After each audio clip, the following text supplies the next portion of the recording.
Hey, welcome back to a new episode. What is this jab shit? What is this jab shit? Which jab shit? Love The and next Pop? one after Godfather. Love Is that Pop? Love and Pop? Yeah. Oh, Love and Pop's amazing. Yeah, Love and Pop's one of my favorite movies too. I still haven't watched the one with the guy with the gun killing himself. Sonatine is one of the greatest gangster films ever made. Like, it's such a good movie. I know I will love it. I just haven't gone around to watching it yet. Yeah. I also haven't watched that one with the guy that. I need to watch Office Space. I need to fucking watch Office Space. It's a funny movie. I liked it a lot. Yeah, it's really funny and also a good critique of capitalism. Yeah, it's very evocative. That's what I would call it. Okay. Quick shouts out to my friend who will not be named because it's being uploaded, and you all know who the guy is. Anyway, he looks at Office Space and he's like, "Oh, the thing that happens before the plot of the movie is my utopia." Anyway, moving on. 2001: A Space Odyssey is a great movie. I don't see how anyone can like it watching it on a laptop or on a computer. Yeah, to me, That's nice, man. you need to watch it in a cinema to understand, like, A to see cinema. Sure. I would guess. Don't make fun of my fucking. Oh, are we doing this now? Are we doing this now? No. I watched it on the computer. I loved it. a big TV with a good audio setup suffices. In my opinion, if you ever get the chance, if you like see somewhere like 2001's airing at the cinema, just go. Like, it's worth the ticket price, no matter how much it is. It's worth the ticket. Yeah. It's a fucking transcendental experience. It's amazing. One Hano Wodi. I think about it because a lot. That is like one of my life goals is to see 2001 in cinema. But Me too. like I remember my dad showed that film to me when I was like 8 years old, and I sat there through the whole thing, even though it was like really slow and I clearly didn't understand a lot of it. Like, there was this sense of adventure and wonder about the film that even though they were in the middle of space, you know, with like so much of the film being quiet, like there's this grandness to it that was incredibly evocative for me. And then like when I saw the ending, after like laying there on the couch through the whole thing, I was like, what is happening? I didn't know what was happening, but I thought it was so cool. It's very cool. That's how you're supposed to respond to the 2001 ending. You know the scene. You know the scene when Hal kills the guy and then there's the next shot and he like floats by he just flies by the window in the next shot. Yeah. I personally think that's supposed to be like a comedy thing, and I think it's hilarious. But when I was in the cinema, I was literally I was the only one that laughed at that. Everyone else was that moment's supposed to have some like comedic timing. Like it was. Yeah, I know, it's fucking hilarious, and everyone else sat there like it was like a serious I haven't even thing. seen the movie, and I know that. I know that scene, and I know that's supposed to be funny. Yeah. By the way, wait, was that the last movie? That's the last movie. Okay, so these are tadpoles. That's what these are. And they're you know, they're hanging out in this room. Eat them. They're I wonder how they did the water in this game. Here's my thing of 2001, right? Wait, Carl, just one moment. Tadpoles. This tadpole fell from the ceiling. So that must mean. Oh wait, my headphones died. Fuck. So that must mean. Oh shit! Gameplay.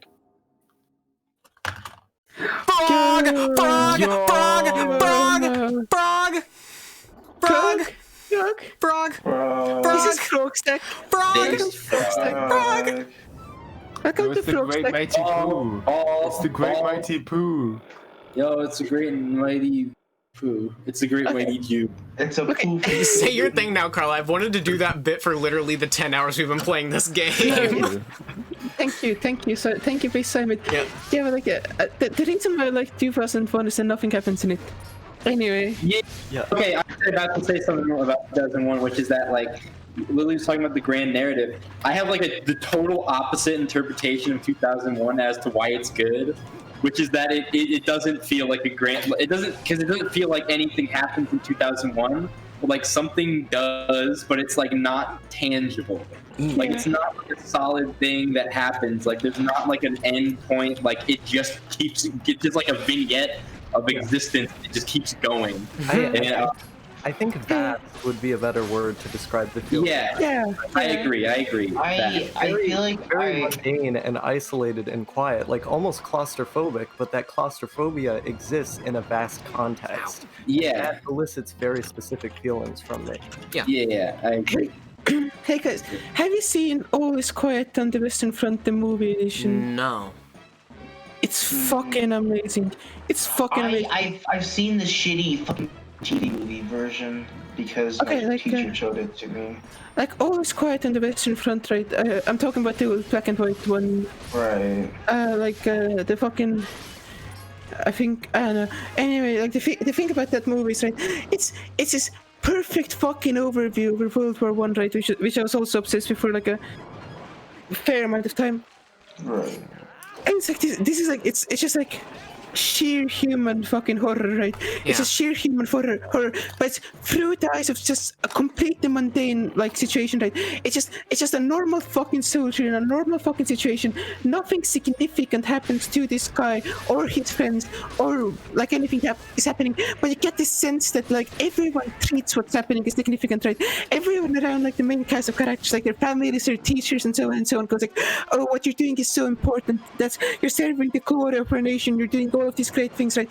But then through the movie, you see, nothing is happening. Literally nothing ever happens, basically. They're just sitting in a fucking trench being miserable and looking out for like one of those few moments where they can actually feel like humans. It's one of the greatest fucking movies of all time. Just watch All Quiet on the Western Front. It's amazing. I feel like the reason I don't like 2001 is because I don't like space. I don't like that sort of atmosphere. I generally don't tend to fixate on specific environments in either a negative or positive way. I tend to like what's being done with that environment. Yeah, obviously, like, for instance, like, I don't like fantasy settings, but I really like Petite Princess Yushi. It's, like, my favorite anime ever. Oh, okay. But it's like, actually, I hate fantasy settings, so I disagree with what I said more than... but yeah, that's the thing. It's like 2001, because for me, 2001 is, like, so about the atmosphere of space, and that's just not... No, it's not. That is not what 2001 is about. No. That's what it's about. It's just like it's very much like a lot of that atmosphere comes out. You mean it's contingent on that? I disagree. Yeah. I think you're misinterpreting the movie. I mean, I think it's about right. It's not even an interpretation. It's just like the feeling I get from the movie. Like a lot of 2001 relies on the fact that you think that the things like it's like a lot of it is just saying like, hey, here are things that you might think are cool, right? Because you think they're cool. However, in practice, they aren't really cool for any of the characters. I think that's a big part of 2001. I just 2001 is just like not. It doesn't have an atmosphere to connect with. Is what I'm trying to say. And That's fair. And because of that, I don't like watching it. I also think 2001 is like. In general, I think, what's his name? The guy that made it? Am I retarded? Kubrick. I think Kubrick is kind of overrated. Like, aside from Doctor Strangelove. I didn't like Doctor Strangelove either, but I did like The Shining. Lolita is great. Okay. Also, quick pitch specific. No, thank you. Have you seen All Is Quiet in the Western Front? No, I haven't. Okay, quick pitch for you specifically. I don't think anyone else would appreciate this. But like a running through line through the movie, right, is that the main character refuses to smoke, and that has an obvious payoff that I think you would also really appreciate. Anyway, go on. Yeah, I'm moving. Wait, am I going too fast? No, I understood what you said. Okay. Yeah, good. Okay, I just made my fucking 3x3. I just made my fucking movie 3x3 just so that I can, just because that's what we're doing apparently. Yeah. Yeah. I sent it to Star instead of posting it in the fucking chat. Yo. I want to make my point about how I feel about making videos. I got reminded about it. Yeah. Lately, I rewatched A Clockwork Orange, and I think about Stanley Kubrick a lot for some reason. I was a pretty big Stanley Kubrick otaku for a while. I still really like a lot of his stuff, and I rewatched A Clockwork Orange with a friend lately. It's like, this movie said a lot about how morality is fake and gay. And then I was like, I should make a video about that. But like, the thing is, like, I don't like making making analysis videos. I just like making my point. Yeah. So I just like ranting about it to I prefer to just rant about it to my friends. Like, I'd rather, you know. Yeah. That's like, just being a normal person with logic. Yeah, I guess so. Yeah. I just need to get it out of me, I guess. Like, I just hate only it. retards like us do YouTube videos about it. Do Like, if YouTube you're mix a a logical jujus? person, like, making analysis videos doesn't really make any sense. Like, it's a lot of it is based in like the need to justify or explain yourself to other people, but it's like media is just media. People like the things that they like, and it doesn't. But I got over that a while ago. Like, I don't feel like I need to, especially not to justify it to strangers anymore. No. Like, I used to feel that way, and that's why I used to make analysis videos, and I think I made some good videos. Sadly, a lot of them got removed. Like, my best one is my Ponyo video. My Ponyo video got removed. Yeah. I probably could find my Ponyo video and just upload it with no visuals. Do fine. Yeah. The thing about making analysis YouTube videos is it's like, I feel like a lot of people make the same mistake, which you haven't made, which is to think that an analysis video is like just explaining why you like a movie or dislike a movie, like basically the same as ranting to your friends, right? Like, in that case, why not just rant to your friends? Yeah. The point of making an analysis video is when you have something to say. Like, it's not just when you have something to say about a movie or an album or whatever. It's when it's different. It's making a piece of art.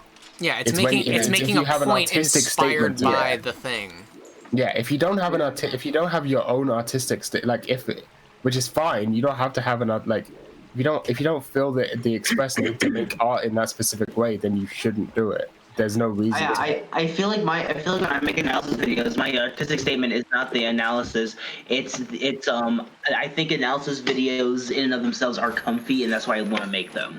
That's sort of my thing. I like the idea of making analysis videos, and I like talking about the things I like in that sort of format. Yeah, so the reason why I've made a few and still intend to make more is because, like, I just have fun working through my thoughts.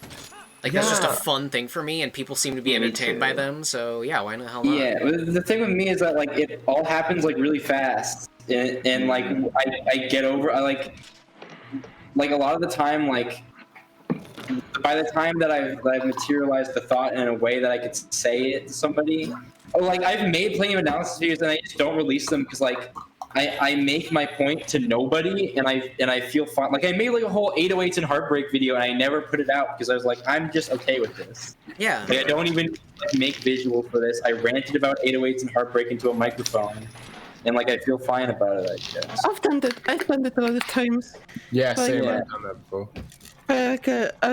Like a big part why I liked having a podcast back when I was doing the Gamer Girl ASMR, which is why I also kind of want to have a podcast again, is if I had something to say about something, it was like, okay, I can just fucking put this in fucking this one podcast I'm doing, it's gonna be great.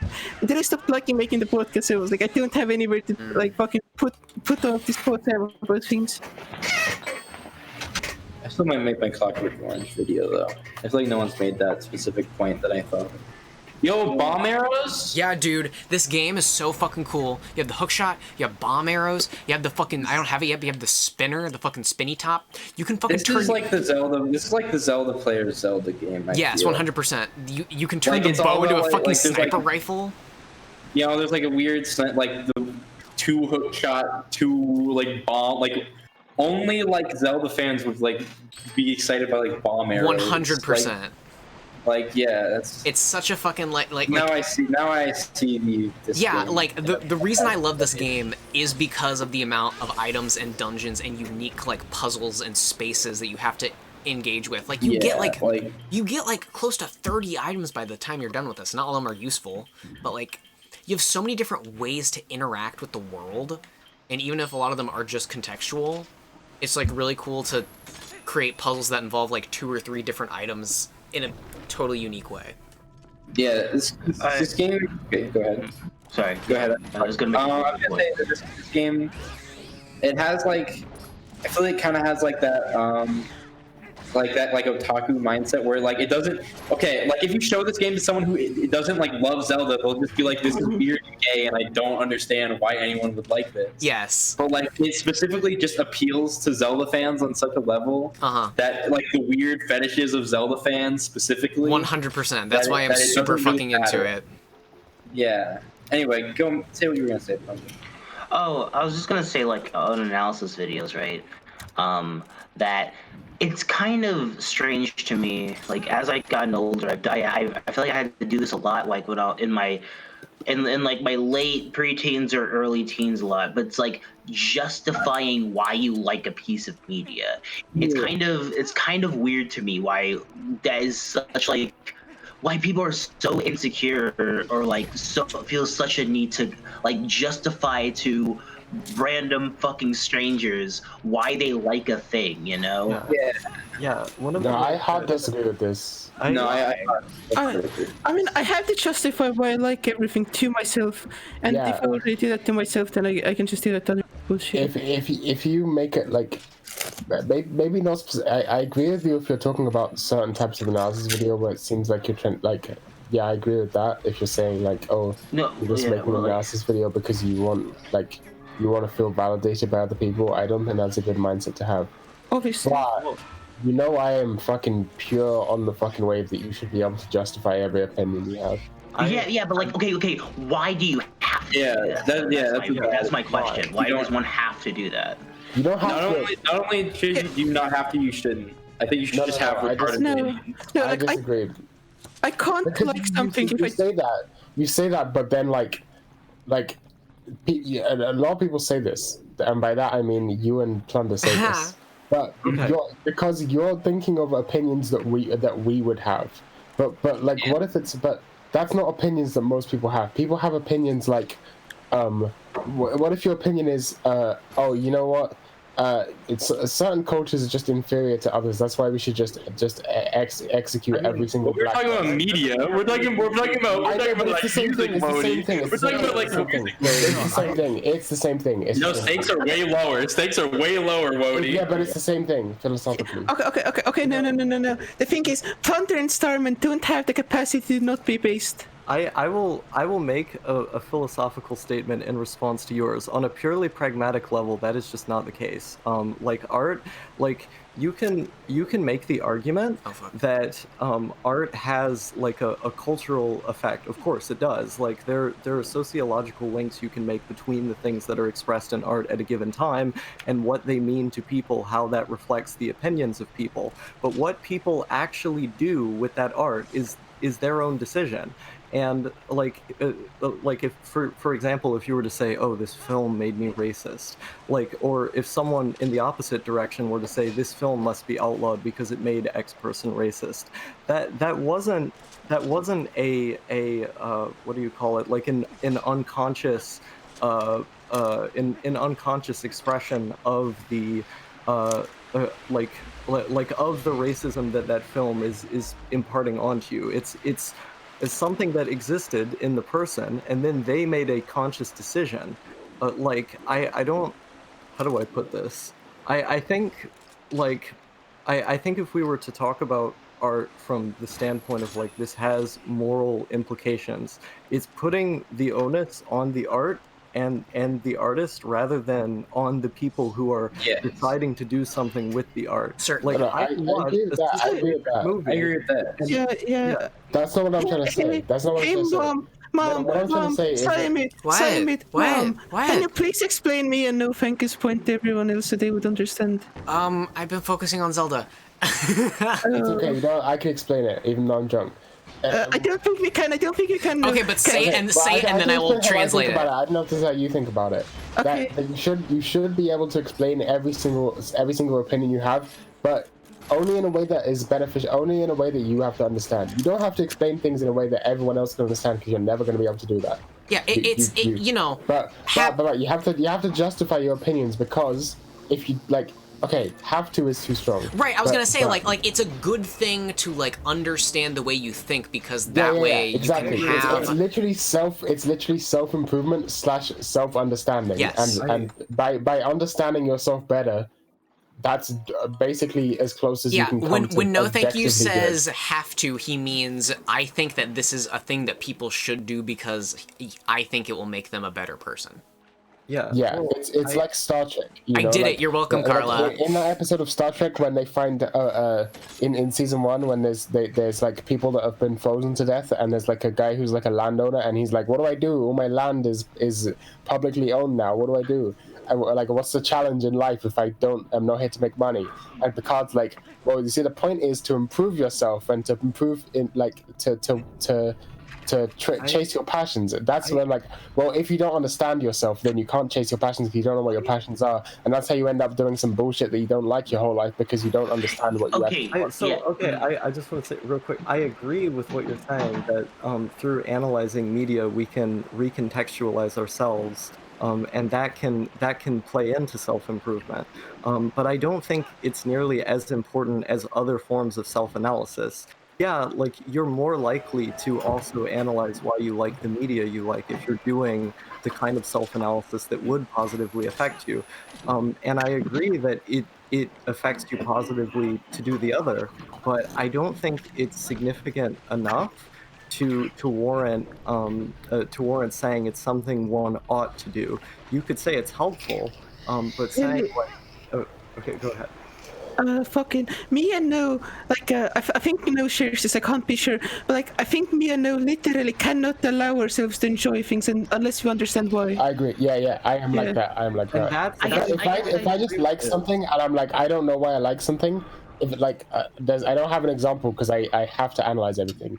But if I like something and I don't know why I like something, then that means that I have something about myself that I need to understand because it will improve me as a person to understand that about myself. Yeah, okay, but maybe it's because maybe for me it's like I guess it's specifically justifying it to other people. Okay. I think this is the clear difference between me and Dotesmite versus Plunder, is that me and Dotesmite both used to be horrible people. Yep. Right?